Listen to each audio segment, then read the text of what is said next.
Hi there, my name is James Heidema. The question today is, how do we quickly bring someone into our team and increase their chance of success?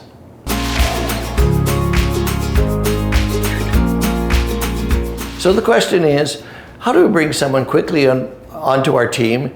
It's actually called onboarding. How do we bring them into the team and increase their chance of success? Well, it starts with you as the manager. How do you behave when you're introducing them to the business? Have you clearly stated to them what your expectations are and the price that they're going to pay? I think sometimes managers paint a wonderful picture that people are going to be really successful and they're going to earn a lot of money and it's relatively easy. I'm not sure that they're really as honest as they need to be. I make sure when I bring someone into the business that I clearly articulate what I expect, and then I inspect what I expect on a daily basis.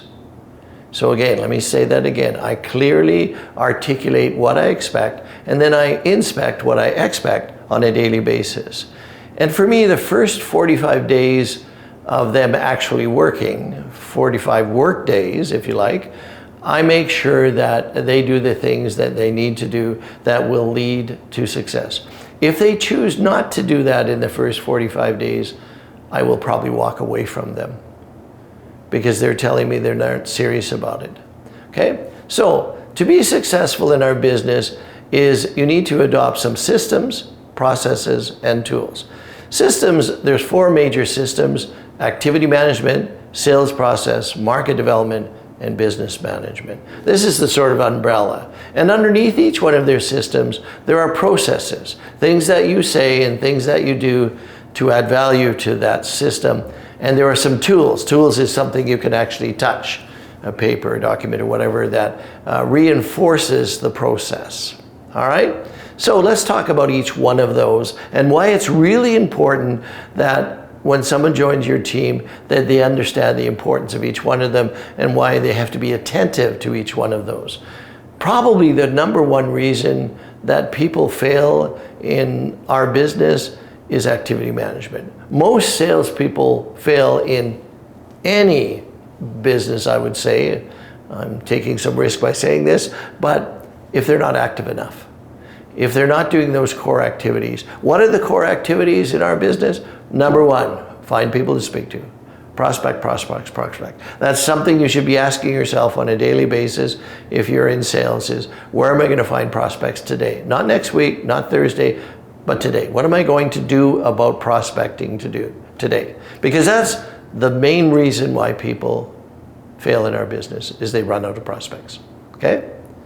Next thing we have to do from an activity point of view is we have to approach those contacts. We have to phone them, we have to email them, we have to text them, we have to Facebook them, whatever, we have to reach out and put ourselves in front of them. Okay? So that's the next part. So first, prospect. Second, approach. Third is we have to meet with them, of course. Nothing happens unless we meet with them. So those 3 core activities are the activities that we must focus on every day. Who am I going to call? When am I going to call them? When am I going to meet with them? I promise you this, in our business, if you have people to call and you approach them and you meet them, and of course learn the sales process, you will make sales, you'll get all the benefits from this business you're looking for, and you'll make a difference in people's lives. All right? So that's activity management. And as a new advisor, when I started in the business, is I had to report my activity on a daily basis. Every morning I met with my manager, and my manager would say, okay, what happened yesterday? How many prospects did you get yesterday? How many phone calls did you make yesterday? How many appointments did you have yesterday? And what happened? What was the result? Then next, what do you got planned for today?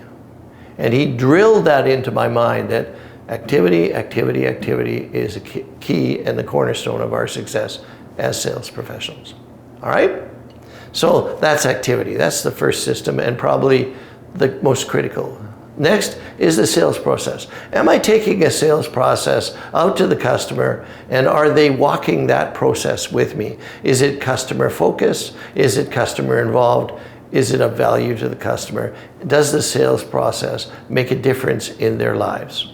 okay? So what do you say when you make a phone call? What do you say when you're asking for referrals? What do you say when you're taking someone through your process using tools like the gap analysis, an economic model, or whatever that allows the customer to walk with you, builds their trust in you, shares information with you, and eventually follows your advice and buys whatever you're recommending that they buy, okay? So the sales process, and it's cyclical. And what you have to remember about the sales process is if you get a prospect, they are always in the process, even if they don't meet with you now, even if they won't talk to you now. If you keep in contact with them without being bothersome and irritating, eventually some of them will meet with you, some of them will give you information, some of them will buy from you, and some will give you referrals. And so your sales process is a cycle, and you bring the customer into the cycle and the cycle continues, okay? All right? Next is market development, okay? If you want to be successful in this business, you've got to begin to develop a brand, be recognized as someone who is referable, someone that people want to meet with, someone who they trust. And so where do you find people? How do you market yourself? Some people are using tools like LinkedIn and Facebook and Instagram and others to sort of communicate their brand to reach a broader audience, so the audience becomes aware that you are doing what you are doing and that you have something to offer. And so there's a lot. We're going to, in future videos, we're going to spend a lot of time talking about each one of these systems. But for now, I'm just talking about the importance of sharing this with the new team member, okay? The final one is business management.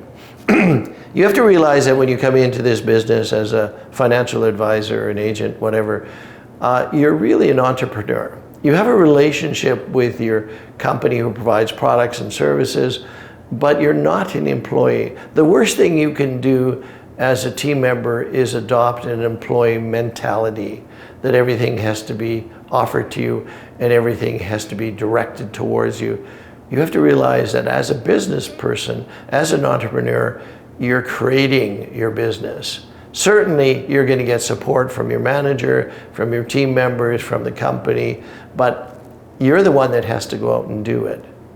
You know, at one point, I may have mentioned this in an earlier video, my son wanted to come into business, and he asked me, he said, "Dad, do you think I'll be successful?"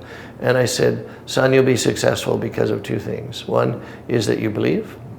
Not only believe in the company and the products and your leadership and all of that, but do you believe in yourself? Do you believe that you can do this? Are you confident and willing to pay the price to do this?" And the other thing is, not only believing, but are you willing to pay that price? Are you willing to do these activities on a regular basis of always looking for people to talk to and asking referrals and reaching out into the community? So business management, viewing as a business, and looking at those things that you do from the point of review of what you're doing from the point of view of return on investment. You know, you're going to go out there and you're going to put in the effort. Are you getting a return based on that effort?